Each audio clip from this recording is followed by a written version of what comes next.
a bedroom, a popcorn tin.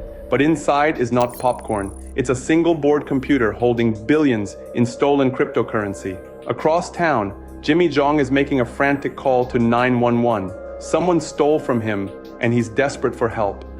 Clark County 911.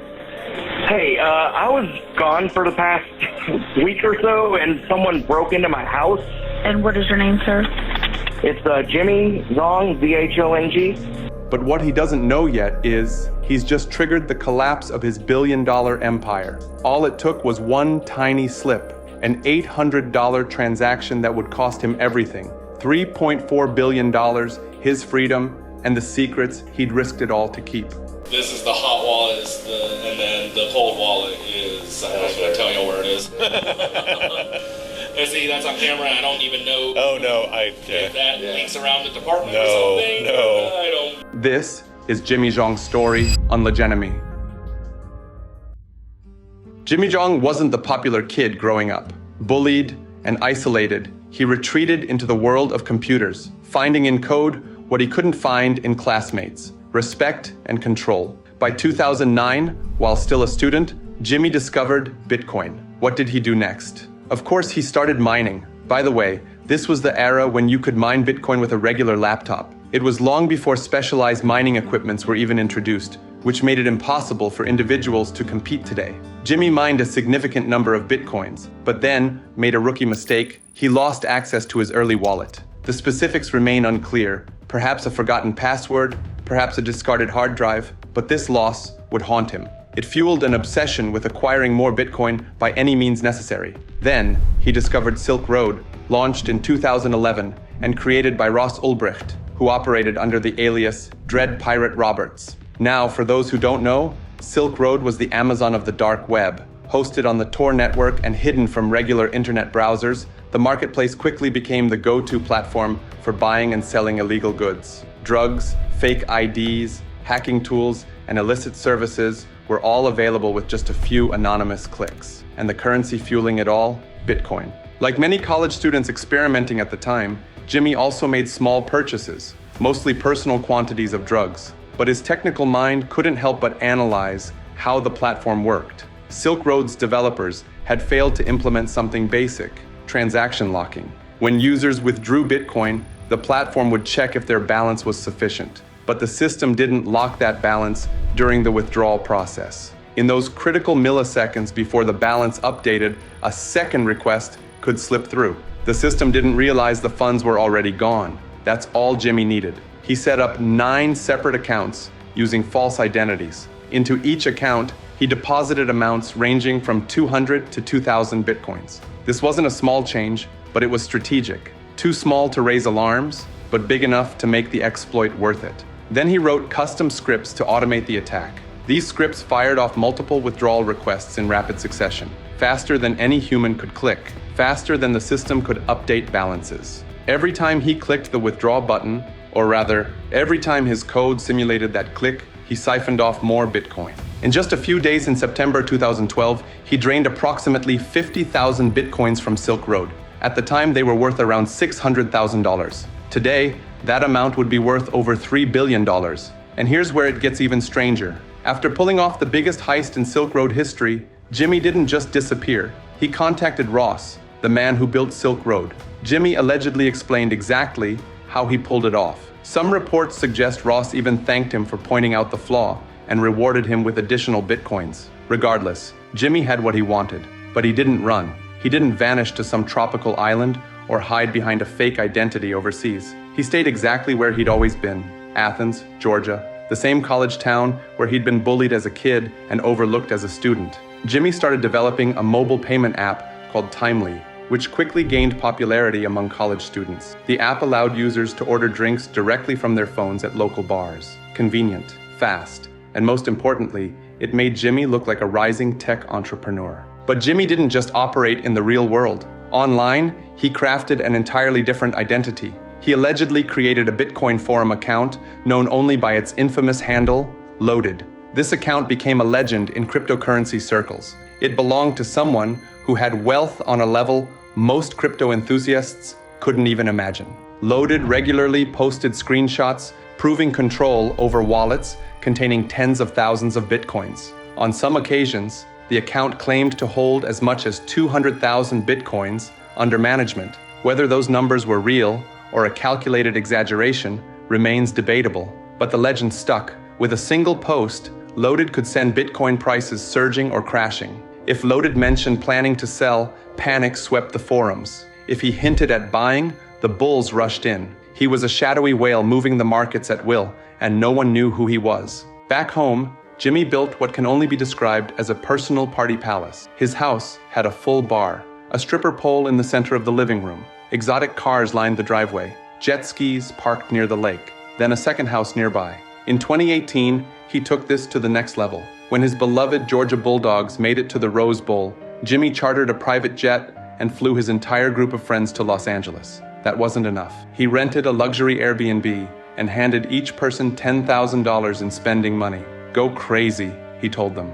Rodeo Drive became their playground. Designer bags, jewelry, watches, all paid for with Jimmy's stolen fortune. But no matter how much he spent or how big the party, there was always something missing. Real friends, real connections. His most loyal companion, a dog named Chad. So at night, when the parties ended and the hangover set in, Jimmy returned to his online persona. Now let me be clear, Jimmy wasn't lucky. I mean, he was in a way, but what truly helped him thrive wasn't luck alone. Unlike most hackers who panic after a big score and try to cash out quickly, Jimmy understood the real challenge wasn't stealing the Bitcoin, it was keeping it hidden, because spending too soon, or too directly, would create a paper trail he couldn't erase. So the first step was dispersion. Jimmy didn't store the coins in one or two wallets, he split them across thousands of wallet addresses. This tactic, known as address hopping, made it incredibly difficult for blockchain investigators to trace the stolen funds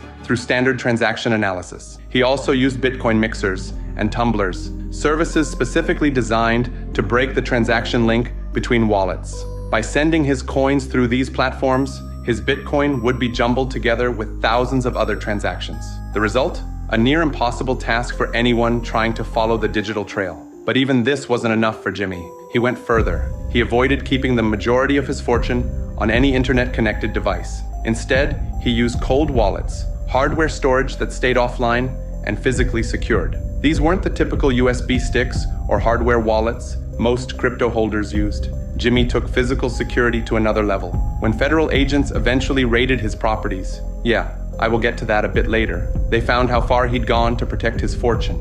The Fed found a Cheetos-branded popcorn tin hidden under blankets in a bathroom closet. Inside, a single-board computer stored the cryptographic keys to his Bitcoin wallets. That tin alone represented access to billions. They located physical Bitcoins, Cassius coins, each loaded with real cryptocurrency and secured with tamper-evident holograms. These coins were scattered throughout his homes like collectibles, but their real value wasn't the metal. They were access points to his hidden wealth. They also found over $600,000 in cash hidden in a floor safe, tucked away in compartments, and even stuffed inside random household items. This wasn't for day-to-day spending. It was security, a fallback in case things went wrong. Precious metals like gold and silver stacked alongside the cash were also found, further diversifying Jimmy's physical assets. For almost a decade, Jimmy Zhong had pulled off what many believed to be impossible, a perfect financial crime. It was all perfect